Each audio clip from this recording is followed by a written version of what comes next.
Hello, everyone, and welcome to the 1871 podcast. Another episode with me, Mark Roach, and the Reading FC legend, Dylan Kerr. And Dylan, you often hear that phrase that legend gets overly used, but I think in your case it's true. For one, Vinnie Jones calls you legend, doesn't he, from your time at Leeds together? That's why the legend from it. Ledge. I mean, I don't know where it came from. Probably from the nights out that we used to have and the mayhem. Oh, there you go. Well, there you go. And you carried that on with Utopia, of course. But, Utopia, I think I've ever been there, Mark. Can't remember it. Well, there must be rumours then. I think I've got it. So you won the league with Reading, and you were player of the season that season. So I think that entitles you to be considered a legend. So anyway, in case anyone was wondering, it does get used a lot, but we'll give that one to you, Dylan. That's fine. So look, on today's episode, we're obviously going to talk about the Reading FC ownership situation. We're going to look back on last Saturday's defeat against Leyton Orient. Look ahead to Saturday's game at Bolton. But first, Dylan, any update from you in terms of your situation? You talked about a couple of potential things in the pipeline for you. Any update? Well, I had last week was really, really weird because I've not heard anything for a couple of months. I've not been applying for anything. I've not been looking for anything, to be fair, Mark. I've just been, putting myself in a good place. And last week I had an interview for an under-18s academy job in Toronto, which kind of like it seems too good to be true, but at the same time, there's a young guy there who's English and he wants to do a 16, 17, 18-year-old academy with the kind of thought process of like selling them on or moving them on to Europe. And I'm trying to advise him about, the good things and the bad things about, promising young players something, and parents obviously are going to pay for it.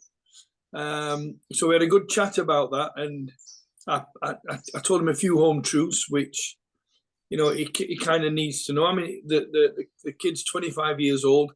Apparently, he's got an amazing backer who's in the music industry in Canada and a financial backer. Is that Justin Bieber? No, I wish it were, but Michael Bublé. Well, as long as it's not P. Diddy. But and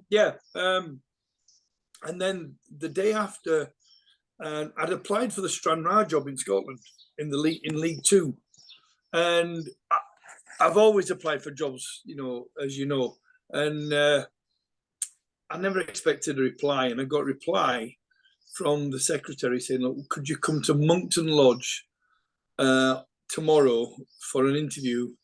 And I'm in South Africa, so I said, "Look, unfortunately, I won't be able to make it tomorrow." And I gave him my number, and the chairman actually rang me, and I had a really, really good chat with the chairman. The chairman was absolutely spot on. He was thinking out of the box. He wanted something different. He'd done a thorough background check on me, which I thought was, and he knew everything.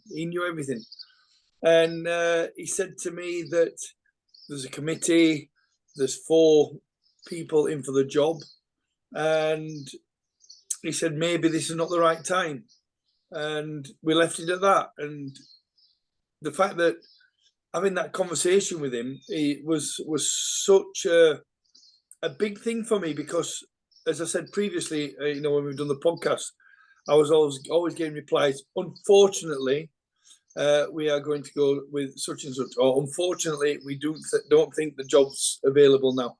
So I just thought it was a great week last week. Yesterday I went to Swaziland. I met with Eswatini. Sorry, it's not Swaziland now, it's Eswatini Football Association, and we discussed a few things. Beautiful country, Swaziland. So if anybody wants to come to Africa, definitely try and make Swaziland. So it was a good week last week, and again, I'm still waiting for my USA visa. Hopefully, touch wood, fingers crossed, everything it's going to come through. But yeah, so that's where I am at the moment. But like I said, Mark, honestly, I'm in such a good place right now. Well, you're surrounded by your coconuts or whatever they are. People who are just listening won't know what that means, but I don't know. They look like coconuts in the background. Make sure they don't drop on your head. Like today, look, like I said, we're still in winter. It's 27 degrees. It absolutely bucketed it down yesterday. I mean, the thunderstorms were horrendous. Everything got flooded because the drainage can't handle it. The places are not built for, torrential downpours, but it's what Durban needed. And this morning, I did my first run. I did an 8K run along the beach. The beach was packed, and I'm running. And you're thinking, well, I'm not running. I'm not running the North Sea or the Irish Sea or the River Clyde. I'm running alongside the Indian Ocean. So, and the place was packed. And the funny thing were, they had a grandparents walkathon, and when you're dodging in and out people, that's why I went onto the beach. And when I came back, on the front it said grandparents, grandma's walkathon, and on the other side it said finish line. And I came running as if I'd just won the triathlon. I'm running through, yay! Where's my medal? Where's the photographers? And everybody was looking at me and, who's this weird guy? Who's this weirdo? And so right now I'm happy. I'm happy, so it's good. All right. Well, best of luck. That happiness died when I put my social media on, and there were a guy on Twitter saying that the Reading deal had been called off. It's gone. Yeah. We're gonna come to that, but I want to go back to Saturday's game first because I was at that game. I'm going to stop going, I think, because I think the last 3 games I've been to, they've lost, so might stop going. But yeah, it was 1-0 defeat home to Leyton Orient. Leyton Orient had lost their first 3 games of the season.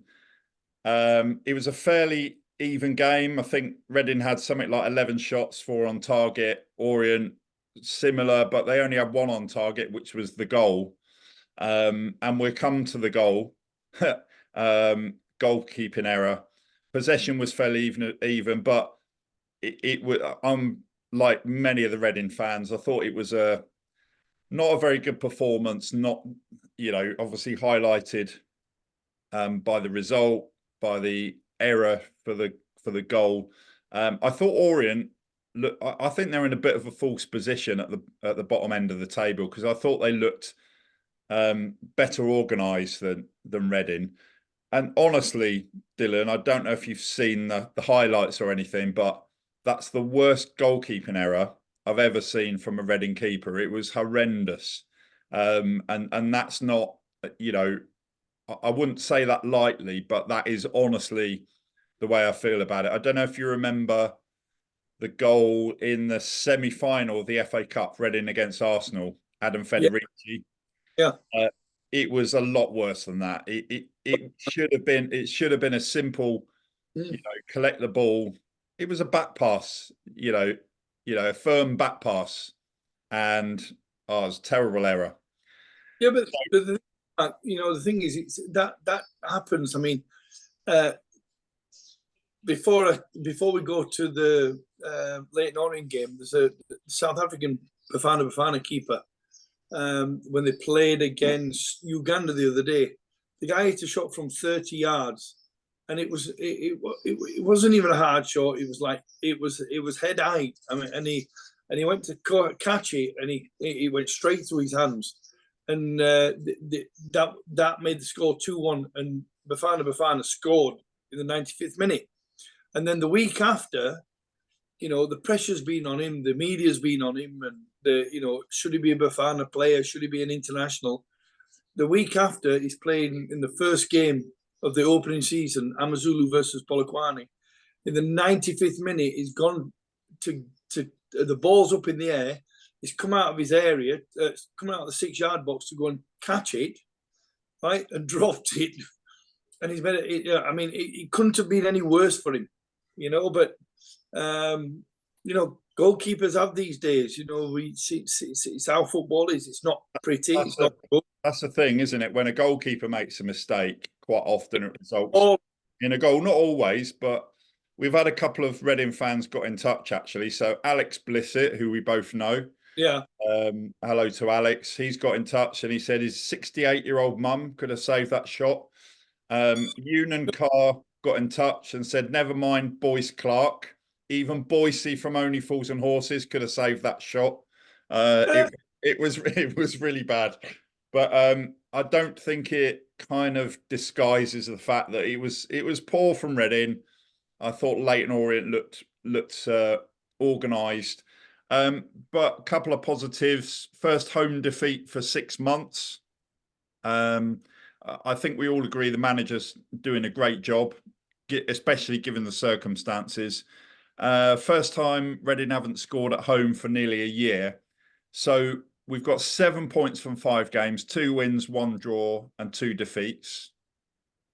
And look, we beat Charlton 2-0 at home. That's Charlton's only defeat of the season. They're flying high towards the top of the division with 4 wins and a draw. And we've got Bolton away on Saturday. They're in the relegation zone. They've only got 4 points from 5 games. They've lost their last 3 games. And of course, inevitably, whenever you mention Bolton in connection with Reading, your mind goes back to the playoff final at Wembley. I was there. You were there. It's sort of one that we talk about, but it still brings back painful memories. I mean, looking back all these years later, Dylan, when you think about that game and the circumstances for you, because obviously it wasn't just a Reading defeat. Reading were 2-0 up. Stuart Lovell had the penalty saved. Bolton came back to win 4-3 in extra time. So it's devastating for Stuart, for Reading fans, but also for you for different circumstances because you were left out of the squad that day. Looking back now, how do you feel about, what happened to you back then and where Reading have gone since then? Because obviously we've had some really good times in the Premier League since then, all that sort of stuff. So what are your feelings like looking back? No, listen, it took me a long time to speak to Mickey Goodin and Jimmy Quinn. It took me a hell of a long time. And even now, when I see Geordie, I've still got that. I still want to punch him. I still want to knock him out. Basically, because of up until I think it was the second game before the end of the season when, and good on him. We played Bolton at home, and David Lee was a whippet. He was quick, and that's what the manager's job is, to pick the right team to win the game. And they decided to go from 4-4-2 to 3-5-2 and put Gilsey as a wing back. Now Gilsey for me was never a wing back because he was too quick and he was too valuable for us going forward. He never defended, but you could understand is the management. The management made that right decision because they won the game. Had they lost the game, then the playoff positions might have been different. We might have not played Tranmere. I can't remember who Bolton played, or we might have played Bolton in the semi-finals. And like I said, it's something that footballers don't want to do. They don't want to not play. And there's a lot of footballers in the team. So and you've got no given right to be there. But from 18 months, or should I say 20 months that I was there, I missed one game against Rotherham. And then like I said, it's something that I've forgiven them, but I'll never forget it. Sometimes you forget it, but never forgive, and it took me a long time to do that. And when Quinn put himself on the bench. If Quinn had been playing, he'd have took the penalty. and we all know what Quinn is like. He'd have scored. That'd be 3-0, and the game would have been over. But the fact that in the second half, I've always said that when Lee Nogan got substituted because of injury, then the game changed. Because it allowed Alan Stubbs and it allowed Jason McAteer. And remember, they had Mixu Pataline and Owen Coyle up front, who was just as good as Quinny and Archie. And it's always been a rivalry because of that day. And Saturday's going to be a massive, massive game against Bolton because Ian Evans is under fire. And after getting beat at home 4-0 by Huddersfield, he's going to be under pressure. Ruben Sellers has probably apparently been linked to Stoke City, whether that's true or not. But then I read this morning, I watched this morning on the football channel in this country, they've already got a coach. So obviously Ruben's not going to Stoke City. So that rumour's been quashed. But it's a massive game on Saturday, and we had the interview with a guy from Leyton Orient last week, previous to the game. I told all the punters here in Durban, they love a football bet. They love a football bet. And I told everybody, listen, this is a no-brainer. Reading are going to beat Leyton Orient. And let's just say this: I'm not the nicest guy in town at the moment because I busted a lot of Reading busted a lot of coupons on that. But when we spoke to the guy, when we spoke to the Leyton Orient fan, he was saying that they, like you've just said, they were in a false position. But you beat Charlton and they beat Reading. We never had this thing that you go to certain places and you want to outperform them. You did it week in, week out. You can't just turn it on. You're not like a light switch. Can't turn it on, can't turn it off. You've got to produce football every single week because of the supporters. Well, that's the main. It's quite a young squad, obviously partly due to circumstances, but I think it's such a competitive league this season. You've got Birmingham in there, Wrexham. Everyone's interested to see how they'll get on. Charlton, got Stockport doing well, and I watched the Wrexham Birmingham game on Monday. So they're the top two now. Wrexham top on goal difference. 3-1 to Birmingham. Obviously, Rob McElhenney was there, Tom Brady, David Beckham. It was a big game in the context of League One. Deserved win for Birmingham. Wrexham scored first early on, but then Birmingham dominated the rest of the game. Looking at all those big clubs in that division, setting Reading aside for a bit, when you look at the likes of, your Birminghams, your Charltons, Bolton not doing very well. All big clubs played in the Premier League. Who do you think? Birmingham spending a lot of money. Jay Stansfield scored 2 goals against Wrexham, 10 million, I think he was. Birmingham, I think, are the favourites to win the division, and you can see why with that performance on Monday. But who do you think will be the sort of top 2, 3, 4 teams come the end of the season? Who's your money on? You don't know, Mark. You don't know. Today's game's gone. I mean, when did football, like Tom Brady, American icon, American legend, he does a lap of honour at St Andrews? When has that ever been important in a football game? I listen to the Wrexham fans. I'm going to swear. Who the fucking hell are you? I mean, that's what football's about. That's what football lives and dies by. Tom Brady's walking around the pitch, and like I say, what a great guy. And then David Beckham's there. Why is David Beckham there? Because Tom Brady's there, Rob McElhenney's there. If they weren't there, would David Beckham go and watch Reading versus Birmingham? Would he hell? He would never be there. So the dynamics of football has now changed. Barnsley have done really, really well so far. They get pumped by Man United 7-0. All my cousins, all my family went to the game. They were charged an absolute fortune for a ticket. right? And they enjoyed the experience of going to Old Trafford. Some of them have never been there before. They enjoyed that. But the league, the football leagues, nobody's different. Nobody. Yes, Birmingham has spent money. Wrexham has spent money. My former agent, actually, edit that out, Mark. My agent, he watched the game and he phoned me up at full time, and I didn't have the game here. And he phoned me up at full time. He says, "Oh my God, I've never seen such a worst team in my life than Wrexham. They've got lumps at the back, lumps at the front.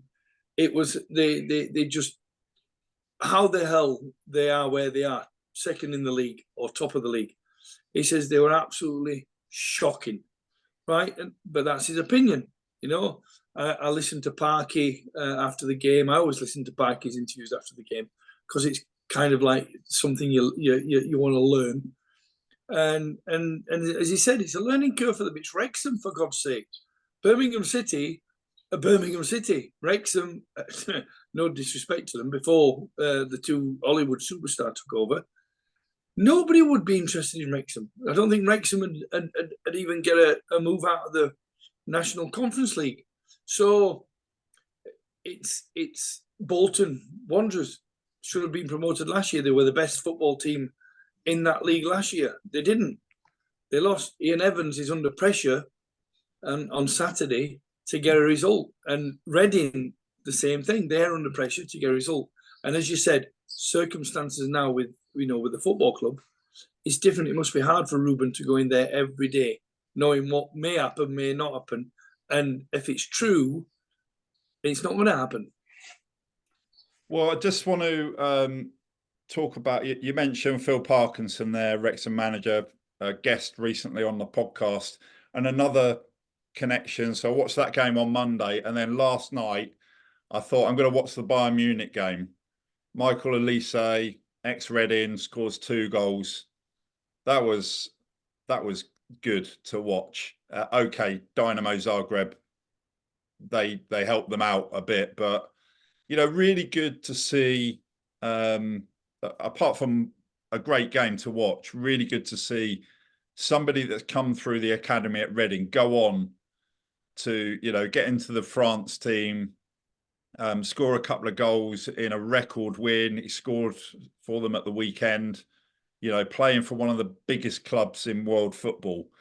And that, for me, we're going to talk about the Reading ownership situation in a second, but that for me is kind of the light that we've got still at the club, that we have got that ability. I know it's only one player we're talking about, but we have got a good track record of producing players. None to the standard of Michael Olise, it's fair to say, but that's the one thing when we do finally get a new owner.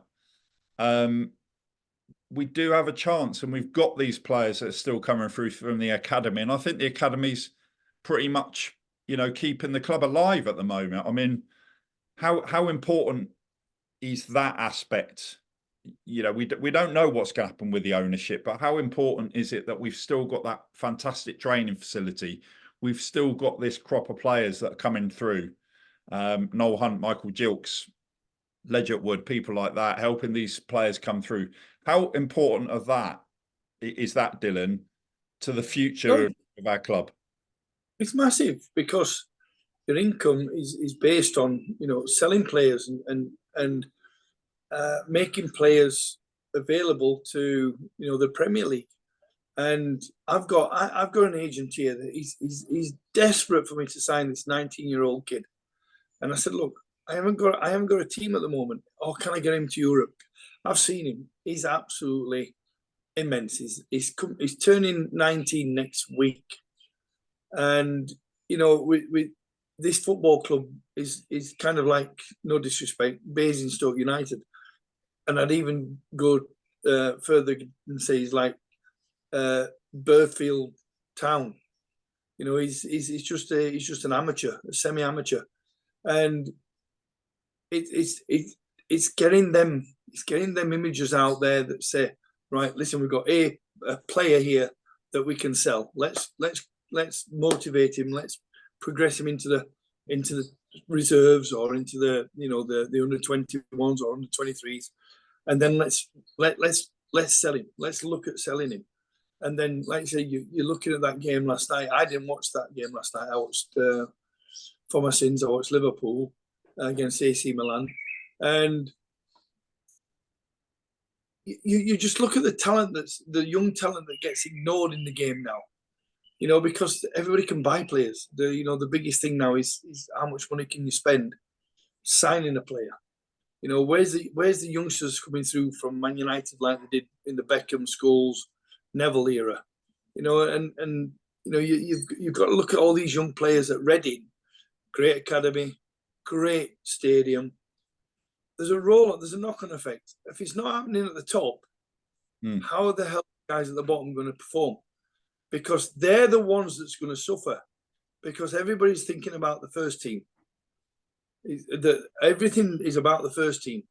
But as long as you've got good staff, you've got a good program, you've got a good progression of these youngsters from under 12s all the way up to under 16s, and then let's nail them and see how far we can go with them. But when you've got this hassle of what we're going through at the moment, it's going to have an adverse effect on the guys below. Because at the end of the day, without the first team, without Reading Football Club, the academy's gone. Yeah, and let's come on to the ownership situation now. We were feeling pretty hopeful, Dylan, that excuse me, that it was almost done. It felt like it was almost done, and then the news has come out now that the deal seems to have fallen through. That Rob Couhig seems to have walked away from it, and there's the sell before we die. They're planning another protest. They've come out and said there's something funny going on here, and the thought is that it's all to do with the owner. He's just not interested, or he just, I don't know. There's something going wrong. What what are your thoughts on where we left, the situation we're left in this week, having been so optimistic, about a month ago? I remember 2 weeks ago we spoke about Michael Knighton at Carlisle. Yeah. Ran to Old Trafford. I was there. It was, we were all clapping. It was like a new era. They got rid of, I wish I could remember the chairman, Sir Stanley. Can't remember the chairman's name. His son took over. And this Michael Knighton was going to come and be the new saviour of Man United. And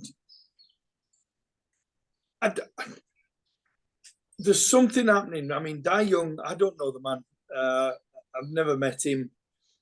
When the last time I was at Elm Park, I keep calling it Elm Park, at the Medeski, I went into the director's lounge, I went into the sponsor's lounge, I went into the vice president's lounge, I went into the chairman's lounge. He wasn't there. Sir John was there. Mark Bowen was there. And it's, when you've got a football club as big and as successful as Reading Football Club, you want to keep it, but you want to make it's all about the town. It's all about the people. It's all about the fans. It's about the community, and it doesn't seem to me, and again, I may be speaking out of hand here, but it doesn't seem to me that the chairman understands this, or he realizes this. And for this ex-Wycombe Wanderers chairman to go be sat in turtle purple, as I call it, and be seen in his Reading thing, it gave everybody, it was giving everybody a hard on, but then all of a sudden it's just like gone.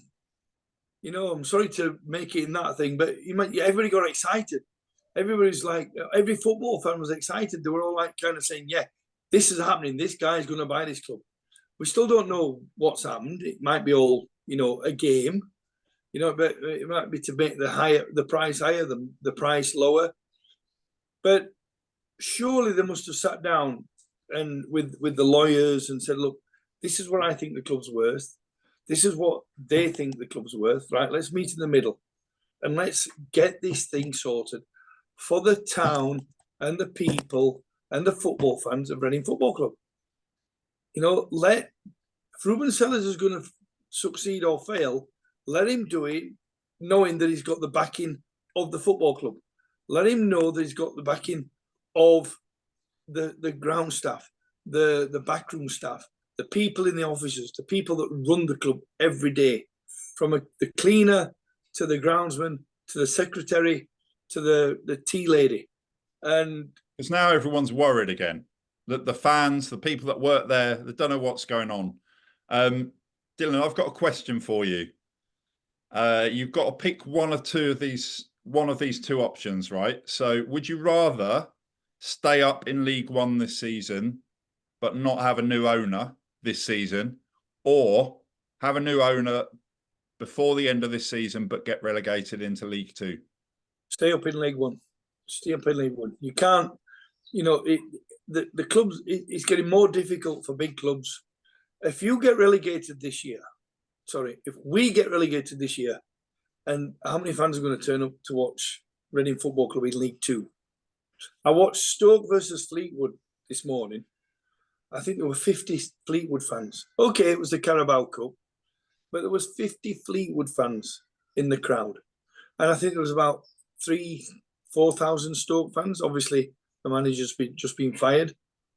It's the Carabao Cup. No disrespect to the Carabao Cup. I think it's great competition for the lower league clubs, especially Barnsley to play Man United.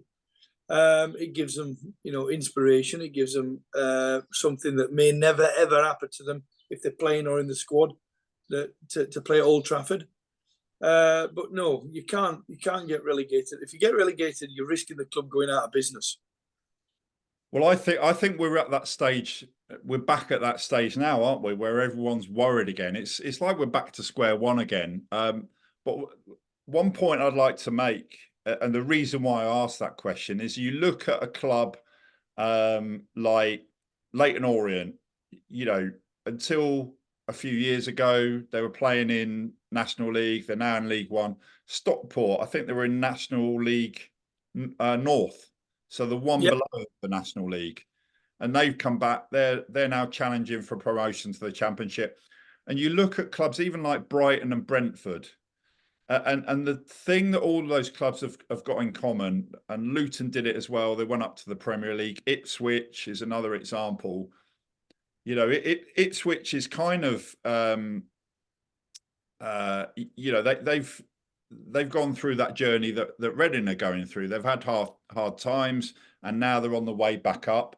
If the club is run well, then you've got a chance of doing well. So I think for me, the most important thing is to get the ownership sorted out, because we might not have a club before we get relegated. You know, even if we did have a chance of getting relegated, the way things are going, we're back in that situation. We don't know for sure if we've got a club, and that's why Sell Before We Die are protesting. We just need to get this sorted. That's the most important thing for me. And the other thing is, you've got a situation with who's paying for everything now. Dai Young's not interested. We hear that Rob Couhig has loaned the club some money. He's got it back. They've obviously got some money from the sale of Michael Elise, the sell-on clause. But Select Car Leasing have given the club money, from what I understand. And you know, we're a year on from when the club went on sale, and we're back to square one by the looks of it. It's like a terrible situation to be in. I agree with you, Mark. I think the club needs, you know, it needs sorted out. Apparently, you know, the Reading tweets I've received today, it's all Nigel Howe. I don't know where Nigel Howe comes into this, but he shouldn't be allowed to be involved with this. And again, I've got nothing against Nigel. And then some of the tweets are blaming Sir John for selling it to this Russian. You know, it's you know, the social media, you get mixed messages. But if Reading got relegated last year, the value of the club would have been probably half of what it is worth now. So maybe that would have been a better opportunity for this former Wycombe chairman to buy the club if they got relegated. But the fans didn't want them relegated. They didn't want them playing in League Two. They wanted them playing in League One. I think, Dylan, that would have made it worse in terms of, the owner. We don't even know what he's thinking, and he wants, presumably, if he is going to sell the club, and we don't know for sure. I mean, the two previous clubs he was involved in, they went out of business, and it's happened. So there's been plenty of clubs that have been in trouble and got taken over and are doing well now. But look at Phil Parkinson before he came to Reading. He was at Bury. They went out of existence. So it's a real concern. Right. Because, if Rob Couhig has stepped away, he's not giving the club any more money. How are we going to pay the bills? The current owner's not interested. That's a real problem. And I think that there was, I remember a while back, probably about a year ago, there was some talk that actually if the club goes into administration, then that might be, in the long run, that might be the best thing, because then that decision on who buys the club isn't just down to the current owner. It goes into administration because they're not paying the bills, etc. So we might even have to go down that route, because look, you've had Mike Ashley come in interested in doing a deal. He walked away from that. You've had a couple of other kind of names mentioned, and then Rob Couhig comes in, looks like it's going to happen, and now that looks like that's fallen through. He's walked away. So I think there's a danger that we go into administration, but maybe that's what we need to start again. I think, Mark, somebody's got to tell somebody. Jackie Evans should be in that office and saying to the chairman, look, chairman, let's be transparent. Let's tell the truth. Let's tell the fans. Let's tell the people what's happening. I agree, but that's not going to happen. He's not. But then again, that's what it should be. Why, for me as an ex-Reading player, I haven't been a Reading player since 1995. But as you say, I'm a Reading legend, and I love my time at the football club. Put me in a room with this chairman, and talk to him and tell him the facts. Don't bullshit him. Don't tell him about let's do this idea. Let's try and get this much money. Let's try. Right, this is your scenario. This is your football club. This is your family. These are your children. Right? You wouldn't treat your family, you wouldn't treat your wife like this. So why treat the manager like this? The problem with that, Dylan, is that for him, it's now a business asset. It's kind of got almost nothing to do with football. He came into the club when it was in the Championship, 2017, got into the playoff final, lost to Huddersfield. He thought he'd come in, put a load of money in, take them into the Premier League. It's backfired. It's gone wrong. He's not interested. So he's now looking at it that it's a business asset that he owns. He's just, we don't know what he's thinking. There's this school of thought about the Chinese mentality is they don't like to lose face. So, does he want to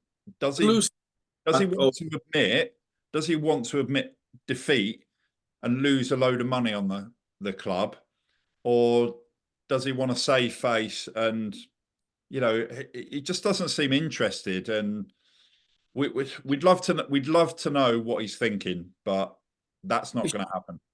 He should read the history of Reading Football Club before Sir John took over. I agree, but he's not going to. He won't. And said to himself, this is what I wanted. This is why I bought the club.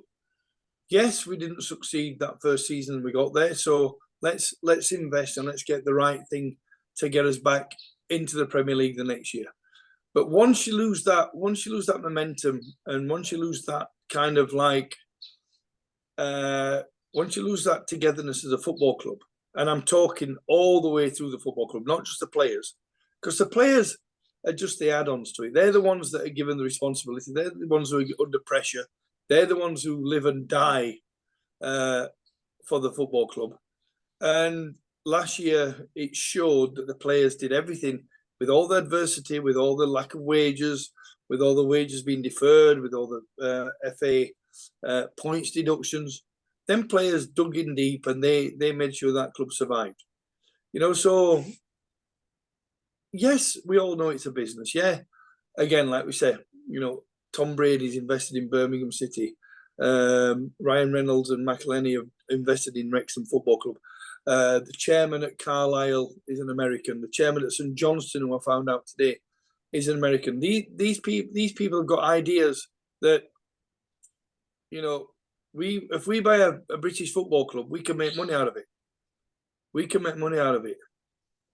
But you only can make money out of it if the players on that field are performing. Well, I agree. There's that joke, isn't there? What's the best way to become a millionaire in football? And the answer is start off as a billionaire. Yeah. Yeah. But he's not good, and I'm convinced that he's lost all interest in the club. I'm sure there's plenty of Reading fans that will agree with this. He's lost all interest in the club. He's not interested in. I agree with everything you say. It's about the fans. It's about the community. It's about the town. I completely 100% agree with you, but he's not interested. So I think there's a real danger now that we might go into administration, but actually that might be the way out. It might be that we go into administration and then the club gets taken over and then we bounce back after that. I think there's a danger that that's going to happen because he's not interested. But look, we could talk about this all afternoon, but yeah, we'll just have to wait and see, and it's going to be a long road ahead. I think it's another potential owner that hasn't turned out. We were really hopeful. It's to say this is disappointing is it's not the right word. But Mark, you said to me that 2 weeks ago. You've tried to reach out, and the secretary or his PA said, "Look, I'm going to answer all his emails. I'll make sure." He should be on a platform now, telling everybody, "I'm going to do this. I want to do this." Well, this is the problem. I've invited him, so I've invited him on. So but the point is, Dylan, that it looks like that deal has collapsed. It looks like he's walked away. We don't know everything. It's just a really terrible time. I mean, I remember back to the 80s when my dad was involved in the club as a director. 1983, Robert Maxwell tried to merge Reading and Oxford, and Roy Tranter found a legal loophole. What Robert Maxwell was trying to do, he couldn't do it because it's a bit like this thing with the training ground, that the owner was trying to sell the training ground, and the legal documents said, well, you can't do that. It comes together with the club, and it was the same back in 1983. So we've had this situation, and I just hope the same as all Reading fans that we get the same outcome and something happens, and somebody like Roger Smee did back then, ex-Reading player, came in, and stopped that merger, because that would have been the death of the club. But we came through that one, and we're powerless. We can't do anything. We just have to hope. Yeah, I mean, when the last game I went to it, I can't call it anything different but Medeski.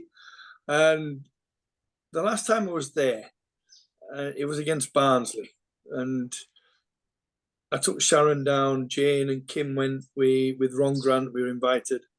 I went and saw Alex, and by the way, Alex's mother could never save that penalty. She dropped more pots and pans in her life, so she would never save that penalty. And Boise might have been able to, though, from it only from horses. Well, yeah, probably. You could have done. You could have saved it. But I went into the, like I said, I went into the president's lounge. I went into the vice chairman's lounge. I went into the supporters' lounge. I went into the pub at the other side of the ground, which I've never been in before. kind of like was a royal rendezvous type of moment. I went into the chairman's lounge. When I walked into that lounge, everybody that had not passed away was still there from 1993, 1994, 1995, still supporting Reading, still putting money into the football club, still believing in the football club. And then there was one major player in that whole football supporters lounge, Kieran Sharma, that actually has not renewed his season ticket for the past 5 years because he was fed up of being treated like a nobody. And he pumped money into that football club. He gave money to that football club, and he believed in when Sir John bought that club, and that's why I became a Reading football fan.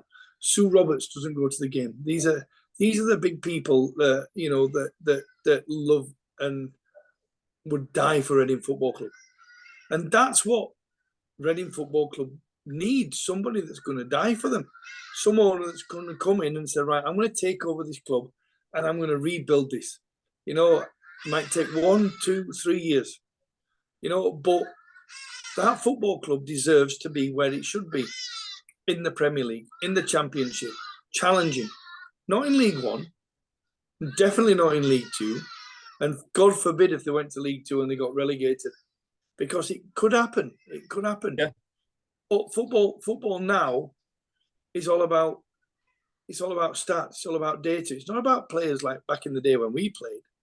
It's all about how many passes you can make, how many shots you have on target, how many shots you have at goal. We never had that. It was if you missed the target, you'd be in trouble. Yeah, well, let's look, Dylan. Let's leave it there because we could talk about this for ages. And I think we're back to fingers crossed mode now. So look, thanks for your time. Good luck with your job search, and sounds like you got some parrots in the background. Listen, just where I stay, I've got monkeys. That's the worst thing. I've got to keep my windows and my doors closed because the monkeys come in. Oh, right. The monkeys do know how to go into a fridge. The monkeys do know how golf clubs and go in your golf bags. They do know how zips work. It's unbelievable. It's they're great little creatures. They look at you and then next thing you turn your back and they're in your apartment and they're nicking everything that they can. But it's lovely to speak to you, Mark, again as always. It's a shame Johnny weren't with us, although he would have never got a word in with us two. Yeah. But it's kind of weird because before we finish, the scenario in football in this country is that you can buy a status. So Oxford United, if they went out the league, they could buy Reading Football Club, or they could buy. It works like that in South Africa, right? It works like that in South Africa. So, and it doesn't always work. And we're talking 50 million rand, which 50 million rand is equivalent to 50 million pounds, even though it's like £2.5 million to buy a club. But the way that the football works here is that it's all about a status thing. The people that well, that's not the well-being. So Dylan, that's why the game in this country, that's what's great about it. That's what's great about being a fan of a club like Reading or Leyton Orient or whoever. That you can do what Oxford did. You can go from the Premier League all the way down into non-league football and back up again. Swansea, and there's loads of examples. I think Luton were in the National League, weren't they, at one point? I can't remember, but they got up to the Premier League. And that doesn't happen in American sport. You can't do what you did in South Africa, and that's what we love about it. But it goes back to that point. Reading Football Club is about the fans, it's about the town, it's about the community, and it's part of our identity. So part of my identity is that I was born in Reading. I'm a Reading fan. That will always be part of my identity. So and that's what this is all about. So look, let's leave it there. And yeah, we'll have to keep our fingers crossed, and as and when we get any more updates, we'll let you know. But Dylan, thanks as usual for your time, and good luck with your job search, and we'll see you again next time. Hey, listen, it's a pleasure, always a pleasure. My last parting gift, not parting gift, my last parting comment is, Mr. Chairman, please, right, and I don't think you'll be listening to this podcast because we're not having a go at you, we're not criticising you. Mr. Chairman, just tell the Reading people, the football club, what is happening. And I promise you now, Chairman, they'll love you. They'll love you. Right now, they don't like you because you're not being forthcoming. You're not telling what's happening. Just speak to everybody. Just let everybody know. Well, that'd be nice, Dylan. I don't think it's going to happen. I don't think there's many Reading fans that would love him if he did say that. But anyway, so let's leave it there. Thanks for your time, and see you next time. You ours.